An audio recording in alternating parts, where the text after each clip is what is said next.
ایک دفعہ کا ذکر ہے کہ کسی گاؤں میں ایک پہلوان اپنی بیگم کے ساتھ زندگی گزار رہا تھا۔ ان کے 2 بیٹے اور 2 بیٹیاں تھیں۔ وہ پہلوان اس گاؤں کے جانے مانے زمیندار سمجھا جاتا تھا۔ غالباً اس کی بیگم بھی اس کے قبیلے سے تعلق رکھتی تھی۔ وہ اس علاقے میں کافی اثر و رسوخ والے تھے۔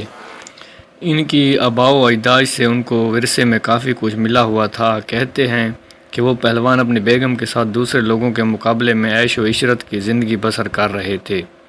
سال میں کئی مرتبہ اپنا پیٹ بھرنے کے لیے وہ مال ذبح کرتے اور تمام کا بندوبست کر کے رشتہ داروں کے ساتھ کھا لیتے۔ اس طرح وقت گزرتا گیا، دوسرے لوگ محنت مشقت کرتے، وہ پہلوان دن بھر گھومتا پھرتا رہتا تھا۔ کیونکہ وہ ایک خاندانی رئیس تھا، اس پہلوان کی حالت زبان کے مکار رشتہ داروں اور دوسروں نے جانچ لیے۔ اس بات کا فائدہ اٹھاتے ہوئے اس کے مکار رشتہ داروں نے فائدہ اٹھانا شروع کیے۔ کوئی اس پہلوان کی تعریف کر کے، کوئی فریب اور مکاری سے ان کی جائیداد پر قابض ہونے لگے۔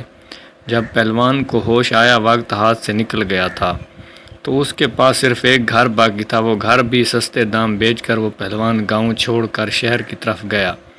اس کے بیگم نے جب ان کی بدحالی دیکھی تو وہ بھی ساتھ چھوڑ کر اپنے گھر چلی گئی، اور ان کے معصوم بیٹوں کو بھی ان کے رشتہ داروں نے اپنے گاؤں سے دور شہر میں فروخت کروائے۔ 2 معصوم بیٹے اپنی ماں کے ساتھ رہنے لگے۔ حالات کو تو کچھ اور منظور تھا، اس کی ماں کی حالت اپنے جگر گوشوں کو پالنے سے قاصر رہی، تو اپنے رشتہ داروں کے ہاں وہ اپنے بیٹے سونپے، یوں وقت اپنا زہر ان کو پلانے میں مصروف ہوا۔ وہ بڑے بیٹے کی حالت اللہ ہی خوب جانے کیسے پرورش پائی، مگر وہ چھوٹے بیٹے کے حالات زندگی اس کہانی میں بیان کرنے کی کوشش کی ہے۔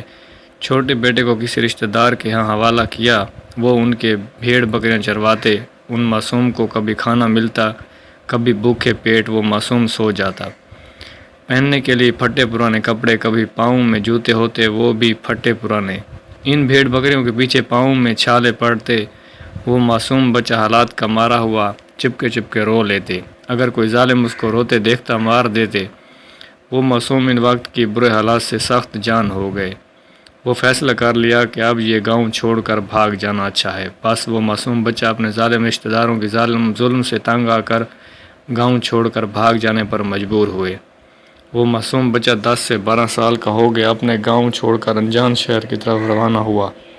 اس معصوم جوان کو یہ بھی معلوم بھی نہیں تھا کہ وہ جائے تو کدھر جائے۔ اس زمانے میں وہ پیدل دشوار گزار راستے، ان کے پاؤں میں جوتے بھی تھے یا نہیں، لیکن اپنا سفر شہر کی طرف جاری رکھا۔ نہ منزل کوئی پتہ، نہ کوئی اس معصوم کے پیچھے رونے والا، اللہ کے سوا نہ اس کا کوئی غم گسار، نہ اس کے پاس کوئی کپڑے، نہ جیب میں پھوٹی کوڑی، نہ کھانے کی کوئی چیز۔ یوں ہی سفر جاری رکھا۔ اس معصوم کو یہ معلوم نہیں ہوا کہ کب رات ہوئی کب دن، نہ جانے کتنے دن رات گزر گئے، کہاں کھانا کھایا، کہاں رات گزارے۔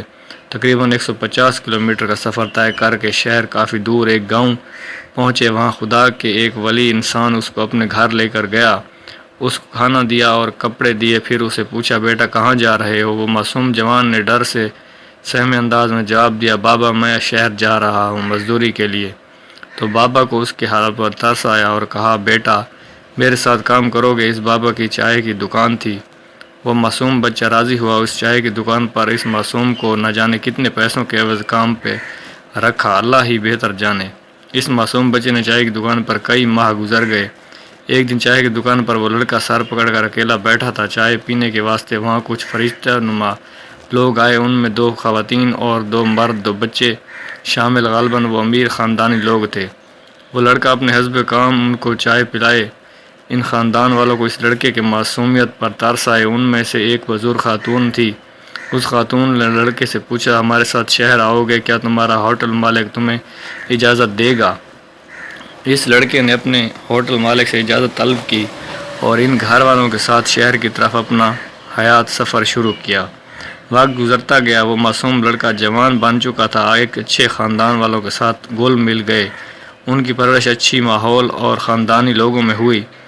کئی سال ان کے ساتھ رہنے کے بعد وہ نوجوان اپنے پاؤں پہ کھڑا ہونے لگا تو اس خاندان والوں کی اجازت لے کر اپنے آبائی گاؤں واپس چلے گئے اور اپنے گھر بسانے میں مصروف ہوئے۔ ازدواجی زندگی سے منسلک ہوئے، صالح اولاد عطا ہوئے اور بعد ازاں پوتا پوتیوں کے ساتھ گھر کے آنگن اس کو لے